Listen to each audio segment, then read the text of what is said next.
October is Breast Cancer Awareness Month, and this morning our daytime cardiologist, Dr. Shoba, is here to discuss the connection between breast cancer treatments and heart health.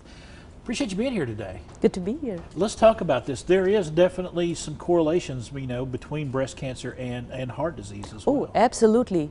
There are some common risk factors for both conditions. If you're older, if you smoke, you're sedentary, overweight, all these things can contribute to both conditions.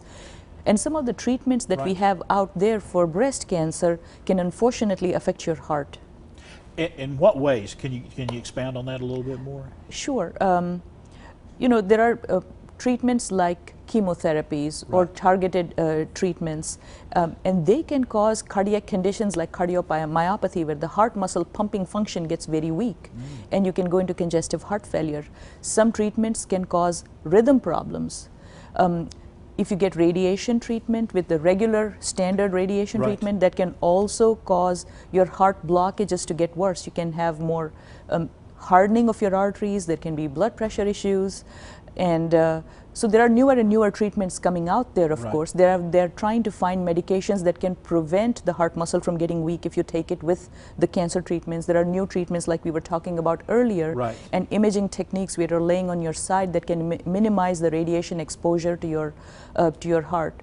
If you get radiation up in your neck, that can increase the blocked arteries in your neck too. So radiation does bad things, to our arteries in the heart as well. So that's something to take into consideration. You get that diagnosis of breast cancer, and then you have to make sure that you're also taking care of your heart at the same time. That is absolutely correct. And breast cancer, October is Breast Cancer Awareness Month, so we should focus on making sure that our women get their annual mammograms, get their routine checks, and go to their doctors. However, we should not forget that more women are going to die from heart disease than they are going to die from breast cancer. I mean, the #1 killer of women in the US is still heart disease.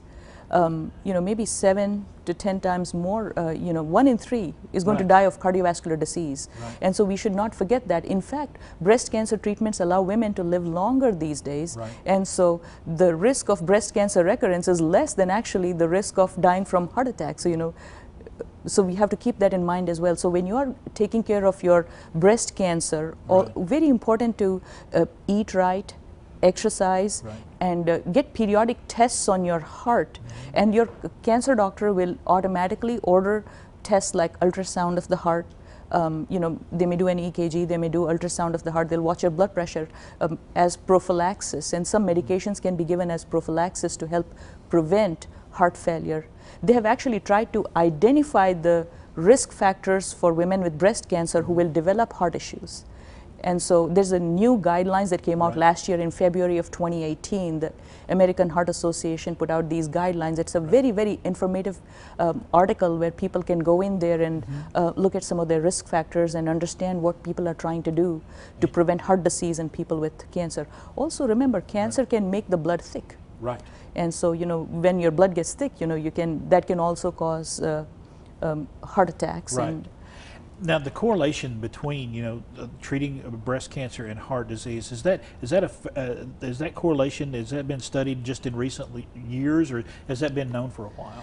It has been known for a while. It has come more into limelight more recently, but heart doctors and cancer doctors have always been working in conjunction, because some of these guidelines have been set in place to check for heart problems when you have breast cancer and the treatments for breast cancer. So that's been going on for a while, but it's being more brought into public attention and more forthcoming.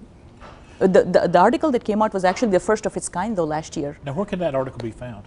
It's actually in a journal called Circulation. It's actually available online.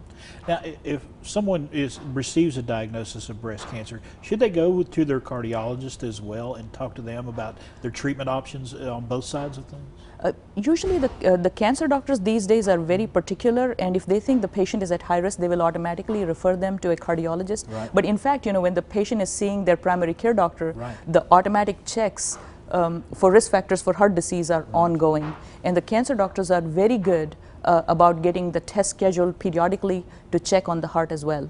And you say, as always, with breast cancer, with heart problems, there, exercise and making sure you stop smoking if you're smoking. Yes, yes, and diet. And if you exercise and eat right, actually there are beneficial effects even in breast cancer, because when you're on chemotherapy, you have, depression. You have so many other issues going on when you have cancer chemotherapies. And taking care of your health with diet and exercise has a positive impact, even probably on survival long term.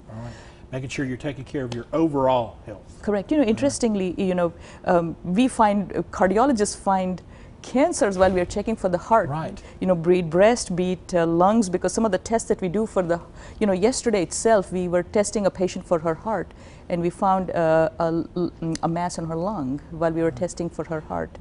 So, we have to take care of all our body parts. But remember, Breast Cancer Awareness Month is October. Never forget heart disease. Dr. Shoba, great information. Thank you so much. Got information right there at the bottom of the screen. If you need some more data, some more help, give that number right there a call.